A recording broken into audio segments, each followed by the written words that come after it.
there are several SaaS companies attacking maybe one problem at some point, whether it's a horizontal SaaS or vertical SaaS, as you say.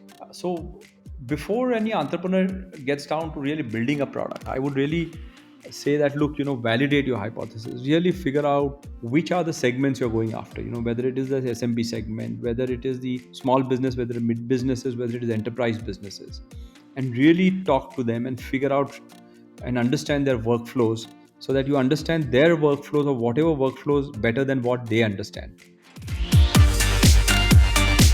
This is Siddharth Alwalia. Welcome to the 100x Entrepreneur Podcast.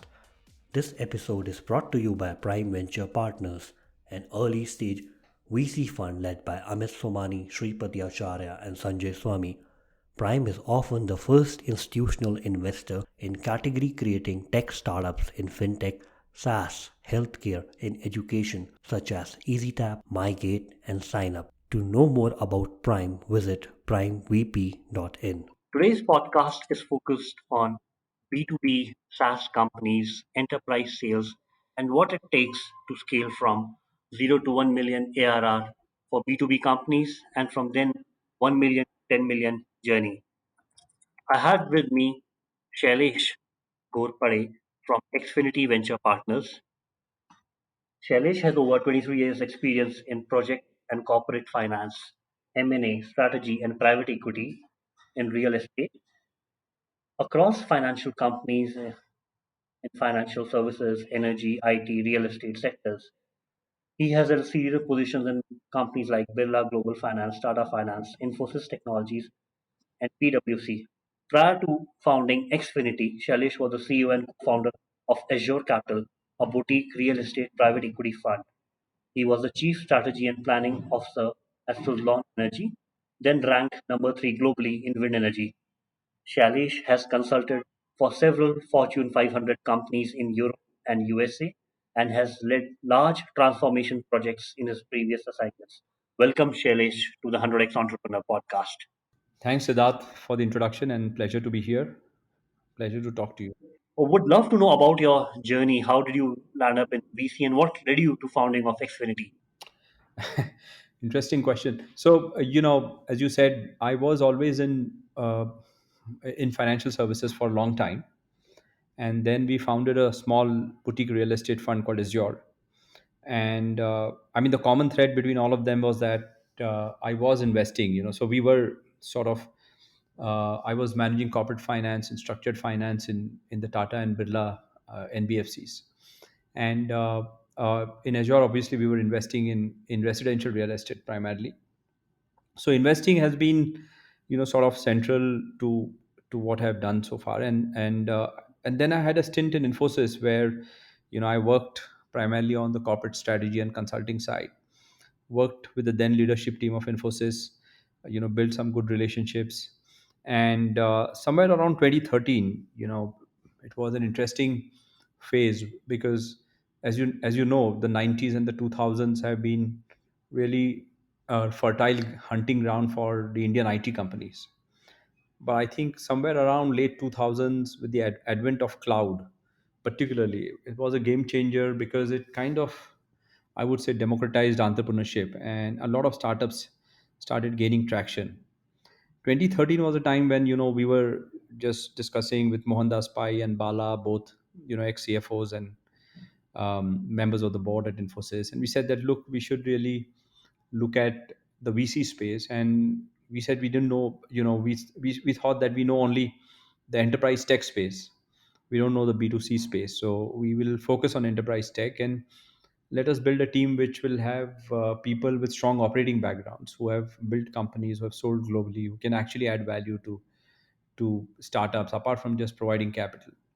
And then we, a few of my other colleagues, who are there, with like Girish Paranjpe, co-CEO of Wipro, or Chinu, who worked with Intel and headed SanDisk, or Rajiv Kuchal, who occupied several leadership positions at Infosys and was a co-founder at OnMobile. And Deepak Ghaisas, who probably, arguably co-founded the first product company in India called iFlex, which was a core banking. So I think we got these people together. They were all excited about this space, and that's how we started this journey of Xfinity. So tell us about your journey in Xfinity. It's been almost 7 years, I Yeah. believe.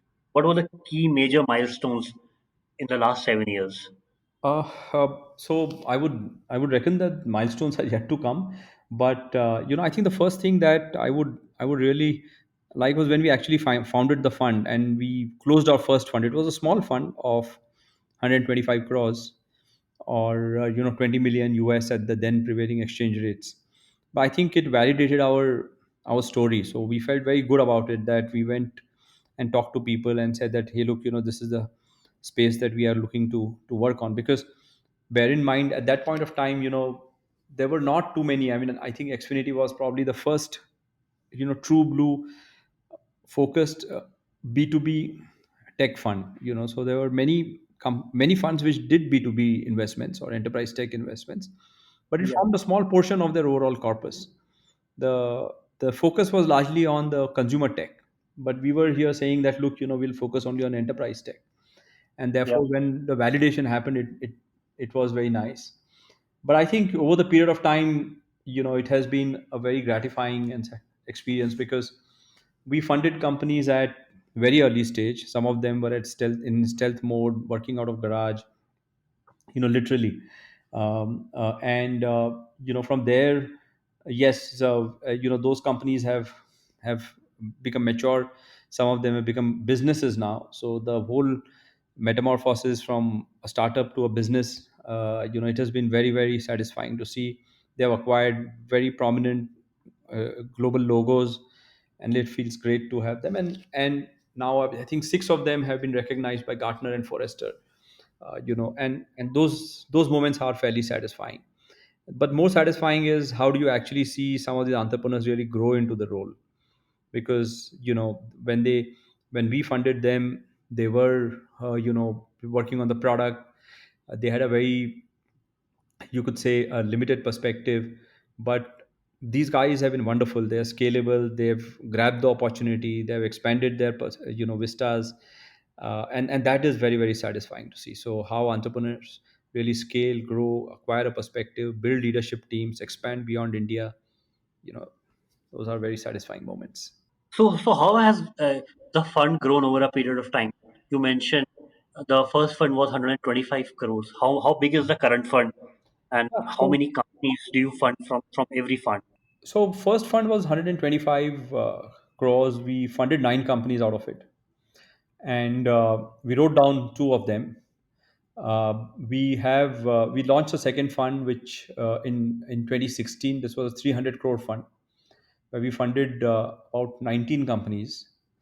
And now we are on a third fund, where which we are raising, amounting to 500 crores. We've done a first close already, and we are looking at a second close by end of December. So our thesis has remained steadfast. We'll continue to focus on enterprise tech. And in the third fund, we anticipate creating a portfolio of about 20 to 22 companies. uh, in the previous funds, because of the fund size and all, we actually also did seed plus investments.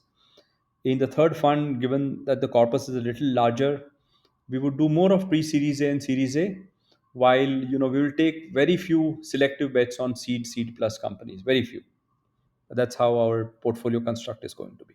So I have had Ashwini Ashokan on the podcast, Uh-huh. and she mentioned that you were one of the earliest believers in AI for enterprise story before there was anybody else. Mhm. What made you write early checks when there was like little to no validation, uh, except a handful of companies, and they were not so big back then. Dhruva, Freecharge, which are the stories which are going IPO now. They were in 2013, 2015, growing like 10 to 100 million ARR journey on that journey. Mhm. So what made you convinced that this is the right story to build a large fund? One is that we actually, both Ashwini and Anand have been really stellar founders. I think what we liked about them is the fact that how they were looking at the application of AI. So AI per se, a lot of funds do it, and every second company that you meet is, as says that we are doing some AI. But I think the way they were envisaging AI and the kind of use cases that they were talking about really was was something that we bought into. And uh, we thought that they understood the big picture. Anand himself is a true blue, you could call, AI professional, and the way he approached the whole product, building it ground up. The vision, of course, the product wasn't there at that time, but the kind of vision he had for the product, and the way Ashwini looked at the market and said that, look, these are the problem spaces that exist, and we would like to solve. So that excited us actually, and then we decided to sort of back them. So if you have to, split your portfolio across, mature companies, which I would say which are 10 million ARR plus, you Hmm. know, in the growth stage companies, which are between 1 to 10 mil ARR, and the companies who are, you know, in the early stage, which are yet to achieve 1 million ARR. So how would you categorize the portfolio in these three buckets? I think now in the growth stage, if I were to take your sort of benchmarks, whatever you said, I think we have about now four companies about 10 million ARR, Yeah. and between 1 to 10, I think we'll have a bunch of them. Actually, our maximum portfolio would be between 1 to 10, to be frank. So I would say, imagine about close to, about 13 to 14 companies would be there in that particular thing. And then there would be a few, about four or five of them which would be still pre-revenue, and we're still building a product, and waiting for the product to be built and get market traction. So, some of the stellar companies in the portfolio, which I know, and you can throw more light upon, where I am ignorant about. But Hippo Video, Locus, Mastery, Dell, CloudSec. Mhm. What has been the key for finding uh, B2B entrepreneurial DNA founders as respect to other entrepreneurs? Is there any insight which you have over the last 7 years where you are able to spot? Because when you are investing, it's mostly very early stage Mhm. before, as you mentioned, in some cases they're even building the product, not even done the first sales. Right. No, I think what we believe is that because we coming from a B2B background ourselves, the first and foremost thing we also try and do is that we figure out what are the mega trends that are happening around the globe, in terms of whether it is in the economy or whether it is as far as the industry is concerned. And we don't claim to be right, but I think we try to paint that, look, these are the mega trends that we see, and then we see how are the companies that we examine fall into or fit into these trends. So for example, let's say Locus.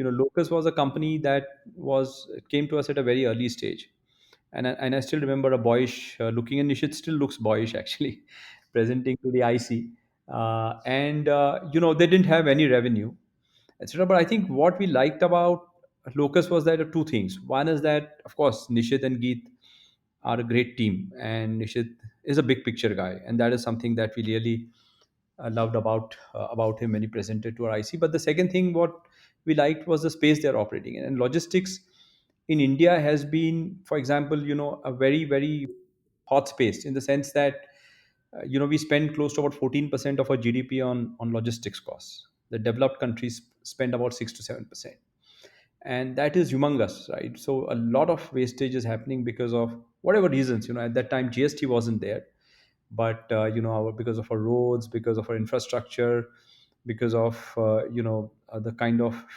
country that we have enormously, in hinterlands, and things like that. But it was something that we thought was a space that was waiting to be disrupted. And increasingly we also thought that logistics, for example, was becoming more of a mathematical problem. It was a problem where, with e-commerce and other sectors booming, we realized that, look, if e-commerce companies have to meet their SLAs and fulfill their orders, there are many mathematical algorithms that need to work together, including their fleet size, the traffic conditions, whether the person is at home, or the customer is at home or not, whether their infrastructure supports loading, unloading, how many trucks can load, and etc. So there were many factors at play, and we said that, look, this is a good company where these guys have the ingredients to solve the problem. Similarly, Hippo, the reason we backed, because we realized that video is becoming mainstream. And if you look at all indicators, and particularly accentuated during COVID, that video has really become mainstream. But we funded Hippo before that, and we said that, look, everyone, all of us actually uh, engage better when we watch videos. And we says, if we can actually build personalized videos at scale at a cost which is not different from a mail, then it can actually disrupt the whole sales and marketing process, or even support processes for enterprise. And that's how we said that Hippo is a good bet. Because let's imagine, you getting a PDF document from your insurance company, chances are that you will never open it. But if you get a personalized video message saying that, hey Siddharth, let me take you through this features of the insurance policy, the chances are you will engage better.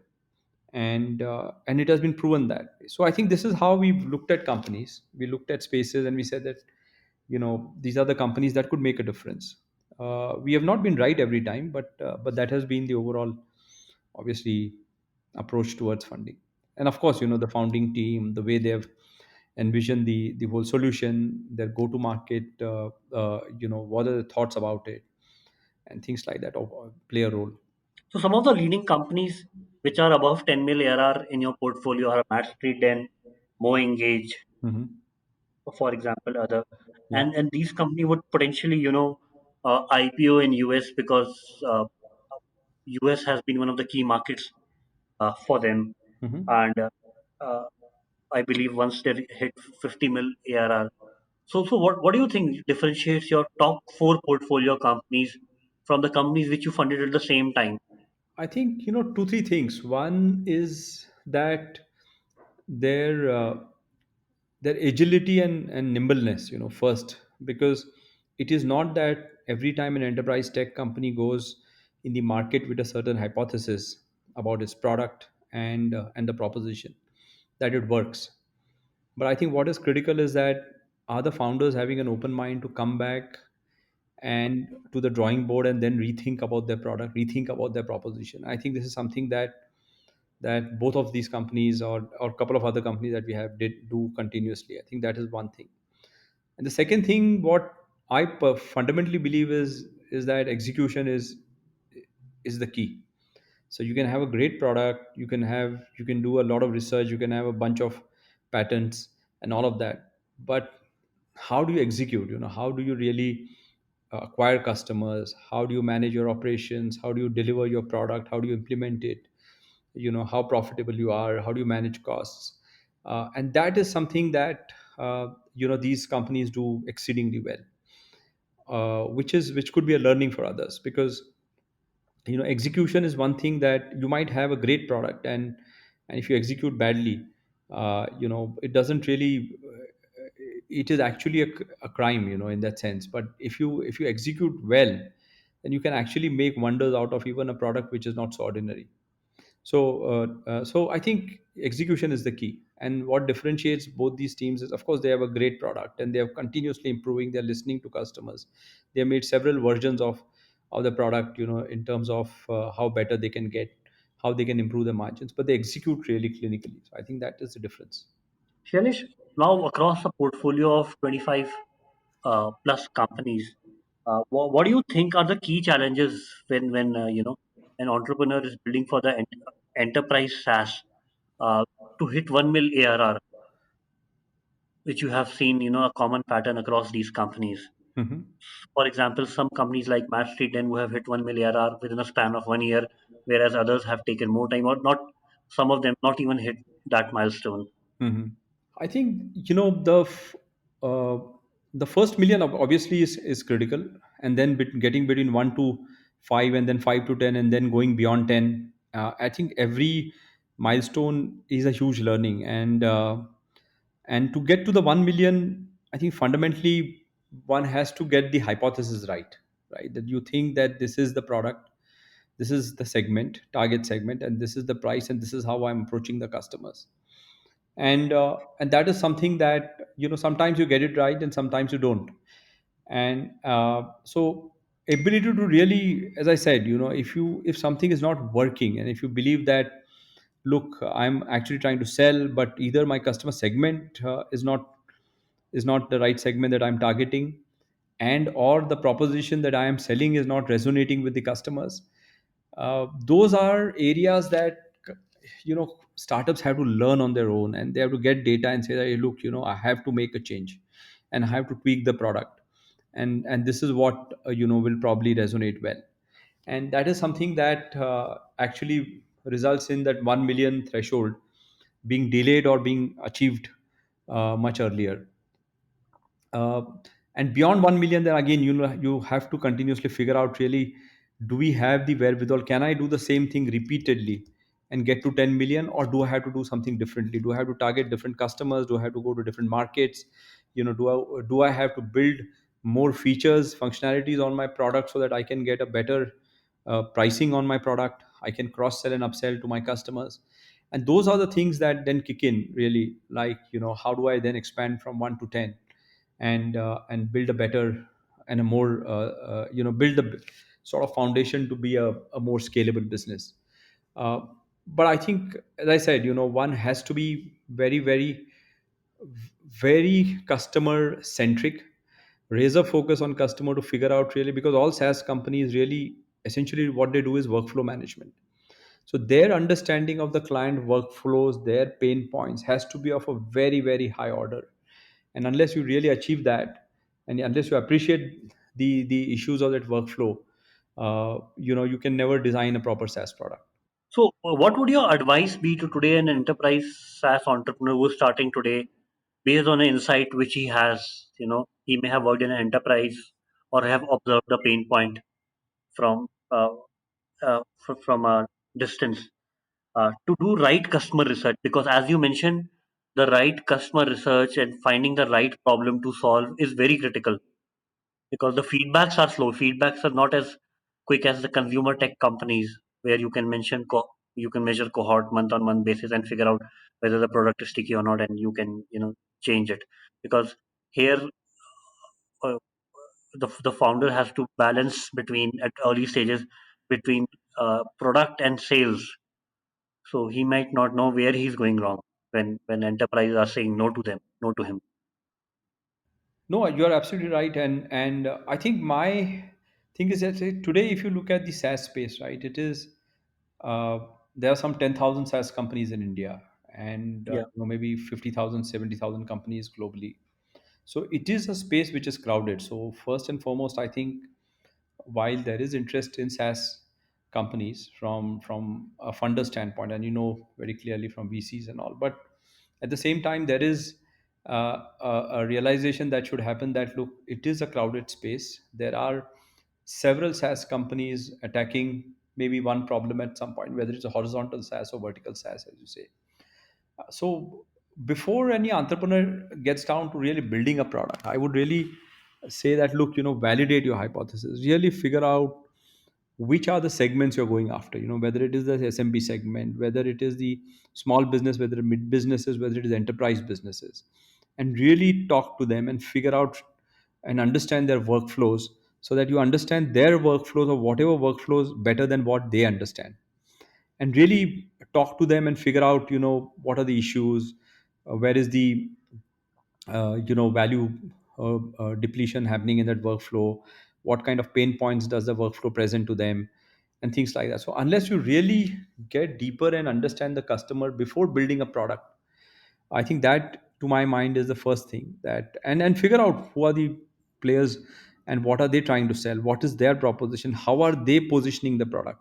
And you might then actually have a phenomenal insight in terms of, really, how I should design a product, number one, and how I should position a product, because the similar product can be positioned differently, and it can make a huge difference between a successful startup and a not so successful startup.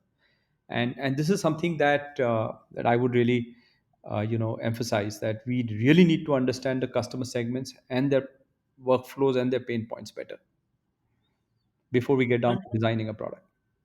and how do you advise? Because see, if I'm an entrepreneur today, a first time entrepreneur with you know less enterprise connects, I'm between the same age as Nishit started Lucas, Hmm. and how do I go about approaching enterprises to validate my problem? That this is the problem they are facing, and should I build for it? You have to read a lot.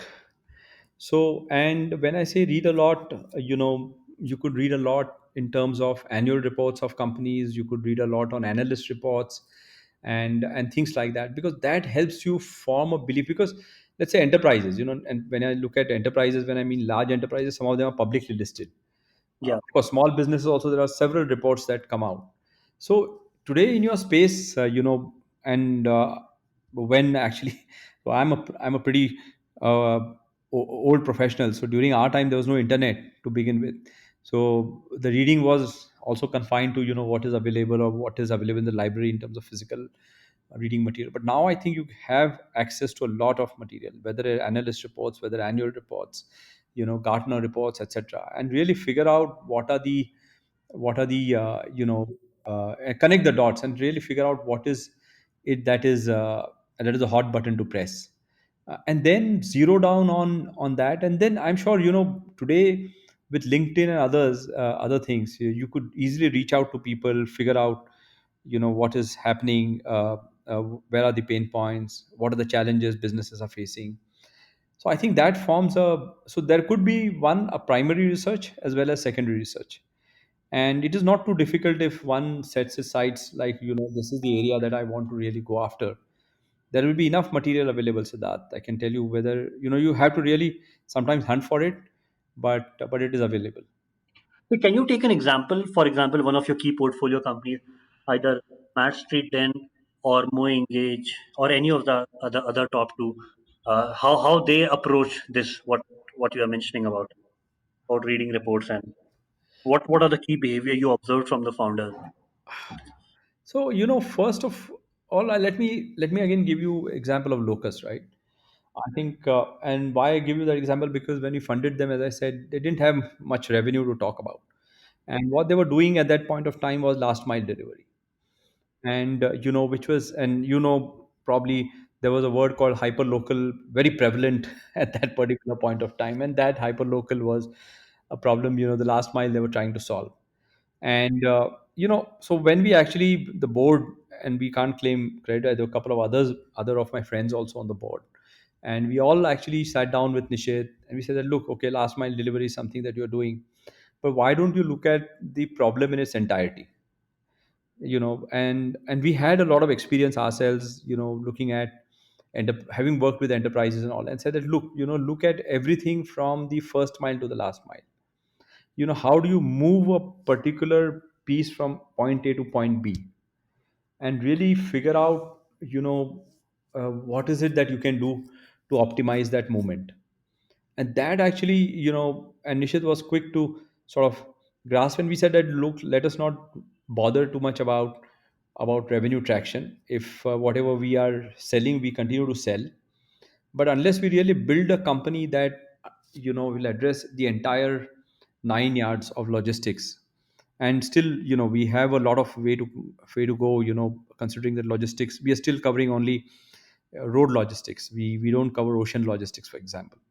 So that's how we actually looked at the market, and we said that, look, if you approach a customer with these kind of proposition, where you're trying to optimize from the first mile to the last mile, including the long haul, then you will have a better chance in terms of really growing with the customer. Otherwise, enterprise customers, and enterprise is a different beast, right? You take a lot of time to get into it, but then if you don't have a solution that can then milk the relationship, in terms of milk, in a word, good way, is to really having done all the hard work to get into an enterprise, and if you really don't have a comprehensiveness of a solution stack, then it is not a then it is a suboptimal use of your time. And that is how Nishit actually built it. And now the vision that we have is even more extraordinary, that he presented in the board. So I think this is something that we all evolved, and it was a result of interaction with customers, as well as the board members contributing, and Nishit himself validating some of this hypothesis in the market and building this product. Sure. Shailesh, what's the key area of a journey where Xfinity as a team impacts the most? Uh, because I believe once a company has a 10 million ARR or any internal number which you have, you might all be and set the company on a autopilot mode from a board perspective, right? I think, see, beyond 10 million, to be very frank, because we are an early stage fund, Yeah, uh, beyond 10 million, when the round sizes become bigger and companies raise say, 20, 25, 30, $40 million, yeah, this is when the growth funds kick in, yeah, and they have their own expertise in terms of then scaling the companies. yeah, So I would imagine that beyond 10 million is not something that we add a lot of value, to be very candid. yeah, Yes, we can provide some inputs on strategy, etc., because we know the company. But I think I would imagine that after that we have seen growth funds providing a lot of value to them to yeah, get to the next level. But I think yeah, between 1 to 10 level is something that we believe we add value in terms of various things. I think in terms of, first of all, instilling, working with them and in a disciplined manner, and really saying that, hey, look, this is how we should plan our business. These are the milestones that we should go after.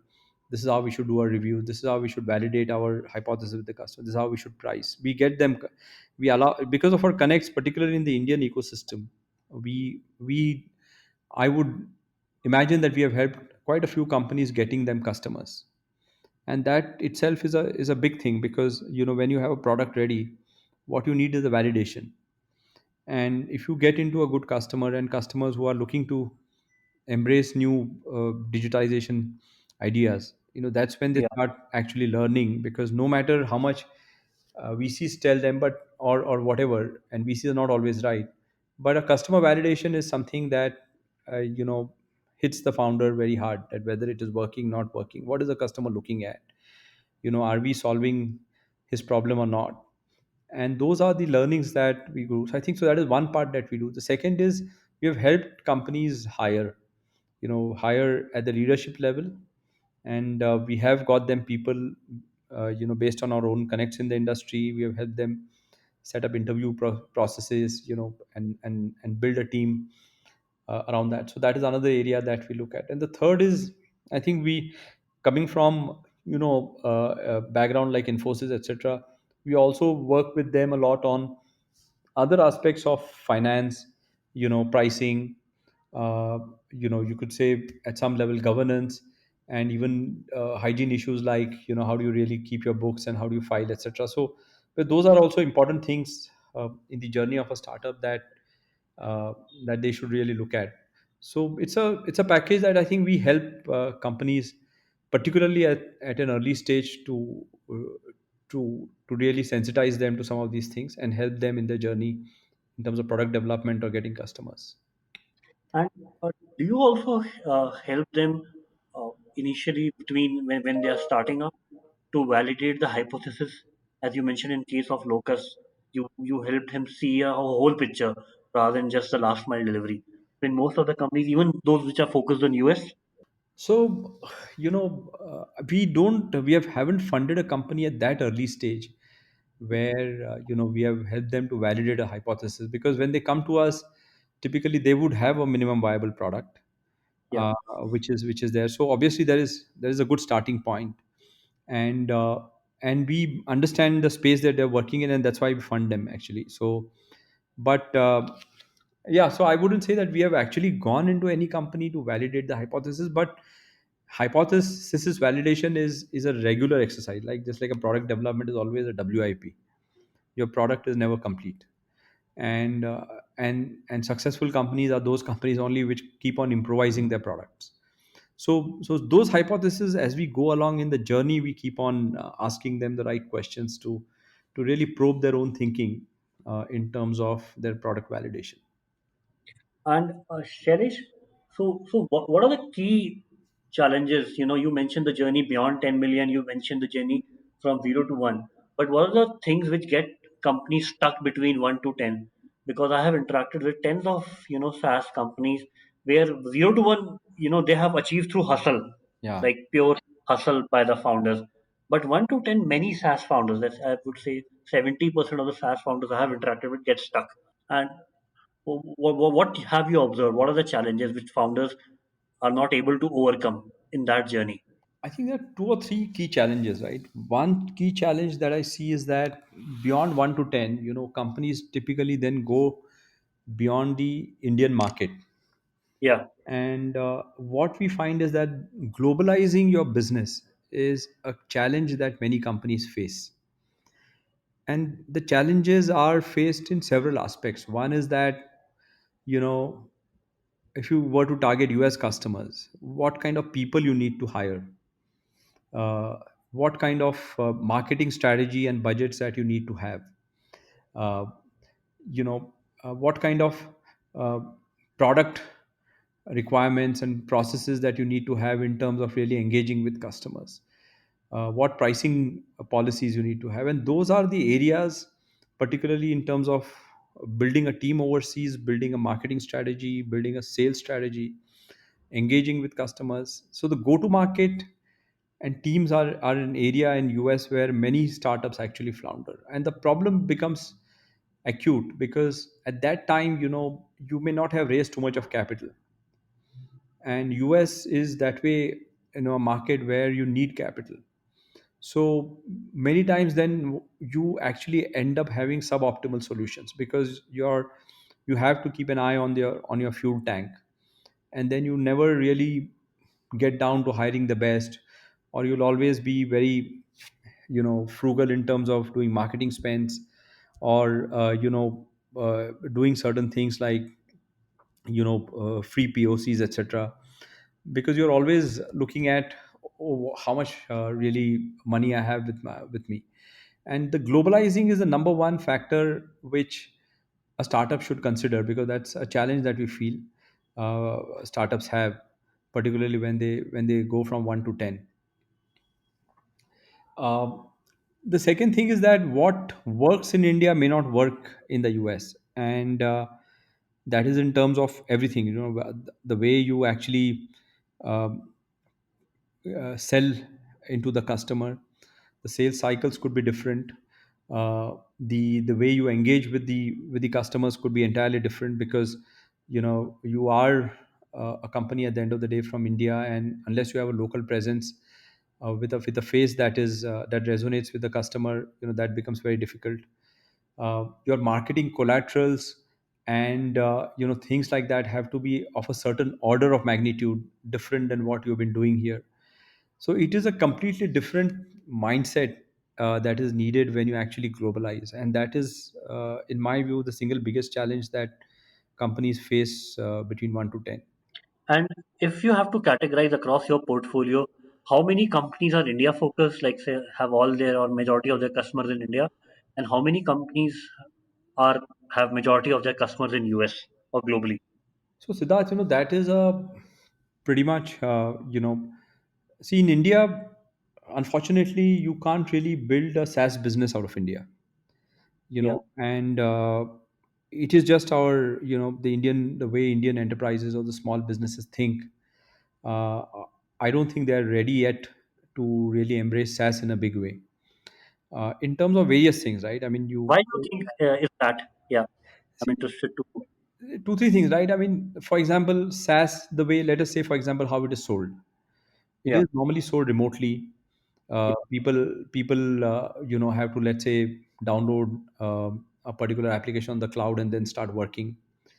In India, typically what happens is people and the CTO still expect you to do an enterprise sale for a SaaS product, yeah, and which means it's a high touch sale. It's a long cycle time. They are still not used to the fact. They still have to get used to the fact that you can pay per use, and yeah, so those kind of things have still, have to come to India, and I think the mindsets have to change. Because if you are doing a high touch sale, if your sales cycle are longer and you are going to pay me a revenue that is, SaaS, then it doesn't work, because SaaS by nature is served remotely, and by nature, therefore, it becomes a very high margin business. yeah. And that becomes in India, it becomes a complete opposite. So I think there needs to be a lot of work that needs to go into Indian enterprises in terms of really evangelizing how SaaS can help them, and how it is delivered, how it is serviced, how customer success is managed, and things like that. And then I think that is a journey that we have to undertake before SaaS becomes mainstream in India. So I would therefore imagine that India is still evolving in terms of its SaaS journey. So you would say all of your 25 plus All companies. of them, because enterprise tech by nature, and we always say that we work in the Indo-US corridor because companies can actually test their products in India. They can actually achieve scale in India. They can maybe learn from Indian corporations. They can debug the product, but unfortunately, they can't make money in India. Yeah. So if you have to scale, if you have to really grow faster, and you have to get better revenue productivity for your product, I mean, the choice is only to go to the US or Southeast Asia and Europe. Then I believe you should be advising that for the time you fund, the entrepreneur should only focus on the US market, because since monetization is poor in India, why build even a product for Indian enterprises when they have to change for later on for the US enterprises? So so let's take when we come in, right? So when we come in, the company is raising a round of about, you could say, $2 to $3 million. In some cases, maybe $4 million. And so there is always this whole tussle as how do I use my resources optimally, because I am also expanding my team, and Yeah, I have to achieve a certain product market fit. So therefore, with that kind of a war chest, you can, yes, you can sort of uh, test the US market, but you can never go wholeheartedly into the US market, which you can go beyond Series A. yeah, So it is also a function of how much resources you have at your disposal. So what we also do is that, look, let us strike a sort of balance. So let us try and test the Southeast Asian market, and we yeah, believe that the Southeast Asian market is a good transition market between India and the US, because one, it is a different market than your home market. Although of course it's an Asian market as such, so certain traits are similar to India in the way they buy and all that. But I think it helps you to do a soft landing, if you will, particularly before you go to the US, because you understand how global companies work, you understand their the sales cycles, you understand how pricing is done, you understand how contracting is done, how do you actually engage with those customers and things like that. So those are invaluable lessons that typically we do. And I'm not saying that some of our companies don't go to the US, they do go, but I think our belief is that when the stage at which we come in, the companies do not have enough capital to actually craft and execute a very robust US strategy. Then they will just test the waters, and testing the waters with resources that are not there. So idea is to really get down to a couple of $1 million of ARR between Southeast Asian markets, etc., and with some presence in the US, etc., and then go for a bigger round. So that is our typical, you can say, playbook. So what kind of watches do you think a founder should raise before fully establishing a US entity, or before even the founder thinks of moving himself to US? I think you must have a proper market that you're built in, let's say the Southeast Asia, which gives you a proper recurring revenue which is growing. Yeah, The growth is not impacted, and then on the back of that, then you enter US. I would imagine that to really, again, as I said, there are two ways of looking at how do you enter the US market. One is you go all out and you hire, not, if not the best, the best guys that you can afford, yeah, who are willing to buy into your vision, and willing to take a deferred gratification. I yeah. would still imagine that a proper US strategy for a couple of years, if you have to really test and execute, would cost you anywhere between $4 to $5 million. So at least the founders should raise a $10 million round, Yeah, so maybe that's at home least operation. 6 7 million, $6 to $8 million round, with a proper markets that already exist in Southeast Asia and India, and maybe some clients in the US, some initial entry in the US, and that is where you must have a $4 5 million of war chest, Yeah, because you will learn the hard way. It is not that you will go and hit the bullseye on day one. The guys you hire may not work out, and you'll know after 6 months, for example, that a sales guy is not working out, and by that time you'd have burnt maybe 300 400K on yeah. him. So there are hits and misses, and Of course, you'll have to spend on marketing and other things, and those things don't come cheap there. And Shailesh, also help me understand, among your portfolio, where the average ACV, the annual contract value, is above 100K, between, let's say, 50 to 100K, or less than 50. How would you categorize that? So that is also a part of evolution. I think Yeah, the larger companies, as you said, which have crossed $8 to $10 million of revenue, they now do contracts, and it is normal for them to grab contracts of 200, 300, 400K, yeah. because it is also a part of what work you have done, what referenceable customers you can project, and then based on that, obviously people buy. Also, people have initially worked on the small businesses and the medium businesses, and eventually migrated to the enterprise businesses. And typically in enterprise businesses, the ticket sizes are higher. So it is a part of the evolution that we have seen. We have, while there are always exceptions, but when companies are between, say, a couple of $1 million to 3 4 million of ARR, their average account sizes would be anywhere about 50,000 $60,000. But as they start growing beyond that, then we see the 100K dollars being breached, and then eventually you start doing multi-year contracts, etc. And what about the like companies like Locus, which are focused like on India and Southeast Asia, where they have marquee clients in India like Tata Group, Mahindra, Big Basket, Lenskart, Blue Dart. Mhm. Uh, are they able to hit 100K ACV regularly, or is volume a more focus for them? Also, yeah, like the No, more the they number of are able customers. to hit 100K ACVs quite regularly. In fact, they have one account, which is a very large account, which is now $1 million account. There are two accounts actually. One is very close to the threshold of $1 million. Other one has crossed $1 million. But they always started small, and then they expanded in the account across different geographies, across different SBUs, and that's how they've grown. But now I think Locus, almost every account that we get is more than 100K. Fantastic. Yeah. And so you advise entrepreneurs to grow from small, but to be in a market where they can increase their ACV Yes. to That is 100K and only above. you'll Would learn, because in an enterprise market, you don't really have the you have very little margin for error. Yeah, So typically, when you actually enter enterprises, it's always that you start small, or you've had an experience of doing small businesses, medium businesses behind you. Then you enter an enterprise, you start small, and obviously the enterprise is also not going to give you a very large chunk, because one, you are a yeah. startup. Secondly, they have not tested you. So you start small, start delivering benefits, make sure that you engage well, show them what metrics are you are impacting, and gradually get their confidence. And that is exactly what Locus and many other companies have done.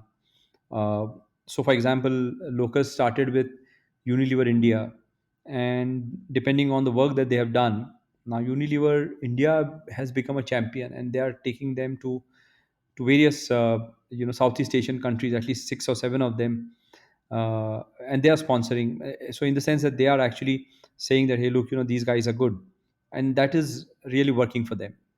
And Shailesh, the typical challenges which I have seen, enterprise SaaS founders face is building the right sales engine and team. Uh, what do you have playbooks or advice for your portfolio companies, let's say, which you recent fund, on that? Because it's almost like as important as uh, or even more important than distribution for B2C companies, Yeah. right? Because even if you have a fantastic product, you don't know how to sell it, you don't know how to create the right sales engine, you can't go very high. Hmm. And again, here, I would say that, look, many entrepreneurs are young, and but while creating a sales engine, while getting people in leadership roles, particularly on the go-to-market side, you should really look at people who have actually delivered in the past, who have carried quotas, who have delivered consistently uh, uh, in those markets, who bring to you, who are not learning from you, while they grow, actually they can hit the ground running. And many times founders have to reconcile to the fact that these guys could be more experienced than them, or more qualified than them, or more more accomplished than them in certain aspects. And that is where uh, founders have to take that leap of faith, that look, this guy is senior, he's probably had more years of experience, etc., but he's the right guy for the job. Very important for us to actually understand that, what is the sales guy looking like. Is he, does he buy into your vision? Does he have openness to have a high variable pay and link it to performance, and things like that. So I think those are areas that we look at, but there is no easy answer. We can't say that uh, you know selling a new age product is, you might have done a lot of selling for companies like, say for example, Infosys or Oracle or whatever. That doesn't mean that you can sell a startup product, because at the end of the day, you have the backing of an entire large organization behind you. You might be a great guy, but you carry a card. But in the case of a startup, which doesn't have much of a presence, it's a different ball game. So really look for people who have the drive, who have the energy, who can do consultative sales, who can open doors, and who buy into your vision and are willing to link their long term to the success of the company. And what do you believe, at what point should a startup focus on building a marketing engine for enterprise? Like, just beyond a certain ARR milestone which they have closed, because then is what, once they have built the right engine where marketing can generate MQLs and SQLs for the sales team, then it really starts to scale for an enterprise SaaS. So, Siddharth, I would say that marketing is something that you have to build as you grow, right? So, and now the scale of marketing that you do is different for companies at different thresholds. But there is no denying the fact that you can get away from marketing. You will continuously, because the fact that you are in the business of building a new product or a new proposition, and that proposition ultimately has to be sold, which challenges the status quo of an enterprise. You will have to create material, whether it is your own case studies, whether you have uh, people talking about it, uh, whether you it's a PR or whether anything else. You will have to continuously create marketing, uh, you can say, interventions across the journey of your startup, because you can never stop that, because your customer acquisition has to go relentlessly. And yes, you might then have a chief marketing officer at some point of time. You might have a marketing budget. You might hire a marketing agency that will do it. You might attend events and things like that. So that is a part of the evolution. You might not be able to do all of that when you are very small, but that does not mean that you cannot do or you should not do marketing, because this is where I think Indian startups, where we believe we have to really work hard, is that we make great products, and we have phenomenal imagination, the innovation is great and all that, but really how do we market? And when I say marketing, a startup founder is always in the business of marketing. Either he is marketing his proposition to the VCs, either he's marketing his proposition to employees to buy into his vision and come on board, or he's selling to the customers or any other stakeholder. I think that is something that any founder should be up for it, because that never stops. You just have to up the game at every threshold. And Shalish, uh, how do you feel, because in case of consumer companies, the fund cycle, the consumer companies tend to either go very big, or they come to home very quickly in a span of 3 4 years, right? Whether it works. But in case of enterprise company, how do you imagine, exits for Xfinity will be like?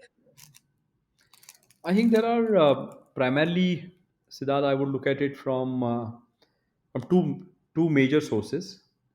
One is the fact that most of these companies would be found valuable by strategics. So a lot Yeah. of the exits that we see are from larger companies who want to buy and fill in a particular gap that they have in their portfolio. The second exit is could be that given the liquidity and the surfeit of liquidity that we see now, there are a lot of secondary funds which are quite active, and secondary funds are essentially looking to buy out existing investors at some point of time and get into it, and then of course scale the company further. So that is another route that we see. uh, Recently we have talked about, we heard a lot of things about SPAC and other things, Yeah, and personally we have not seen much, but this could be another route that companies might get to see an exit. IPO is a possibility, as you said, but then for IPO, the company has to reach a certain level yeah. before they can IPO, and and things like that. And we believe that in most of the cases, while there will be of course some IPOs that will happen, but there will be few and far between. Many companies will find its exit from a trade sale. And IPOs also currently taking India perspective, and the cycle for a venture capitalist, is usually 7 to 10 years to return the fund. Correct. IPOs usually in India, Indian companies have historically taken India Mart took 20 years for an IPO, That is right? correct. That So is correct. so there is no easy route for IPO. Like you have to grind it out for 10, 15 years to reach a 100 million ARR company, establish yourself in US, Yeah. build those relationships with the leading bankers, Yes. invest in a public image so that and that takes a lot. It takes a lot. It takes a lot. While India, the SEBI has come up with regulations on, smaller companies getting IPO'd, but we have not seen much traction there. It's not yet Yeah. attractive and mainstream Yeah. yet. Several things that we need to fix there. So, Shailesh, you have mentioned on your Twitter bio that you are an avid runner and you enjoy reading. Any personal habits which you want to share with the audience that led to your personal growth in the current avatar we see of you today? Two, three things, right? I mean, I think so. I also play golf, Yeah, and particularly when you play golf, sometimes you are actually in, and you play for 18 holes. At one of the holes you'll actually do everything right. Right? You might get a par, you might get a birdie if you're lucky, but the next hole is entirely different, and you might actually fail to, you'll do disastrously on that hole. So it's a, I would say, golf, I would see as a metaphor for VCs, in the sense that you will have a bunch of companies. There are some companies which will do very well, there are some companies which will be slow starters. You'll have to work harder on that, and golf teaches you a lot of those things, that you never take anything for granted. Work hard on every company. uh, Make sure that you provide the right inputs, make sure that you partner with the founders in the true sense. uh, Help him problem solve, help him get another perspective and things like that. So that is something that I believe that sport teaches you, that you don't get too ecstatic about something, you don't get too flustered about something, just get on with the game and get on with your work. So I think that is something that I've taken away a lot from golf. thank you, Shailesh. Any recommended books would you like to advertise for young enterprise SaaS founders? I think so. I would not advise any particular SaaS book or any other technology book. I think, in my view, every founder, if they can, it's a small book actually, which I have Yeah. read and I keep on rereading it because the underlying message is very strong. But if founders can read Jonathan Livingston Seagull by Richard Bach, I think that is an excellent book. It doesn't take you more than maybe an hour and a half to read it, but the underlying message is very, very, very strong. And the key message is that, like, never give up. Right? Keep trying, push the boundaries continuously. So there's never an end state. So I think this is something that every time I read a book, this book, I come up with a different learning. So I would suggest that this is easy on the time, it is easy on your mind as well, but the message is quite telling in this book. So the name of the book you said is Jonathan Jonathan Livingston Livingston Seagull. Seagull by Richard Bach. Fantastic. Thank you so much, Shailesh. It's been a insightful conversation with you on the whole spectrum of how to build an enterprise SaaS companies and what are the various hurdles or milestones that you need to achieve. What are the challenges which uh, founders have faced, and typically key learnings on how to overcome them. Thank you so much sharing your wisdom and insights. For your time, and I hope this is helpful. So, thanks so much for everything.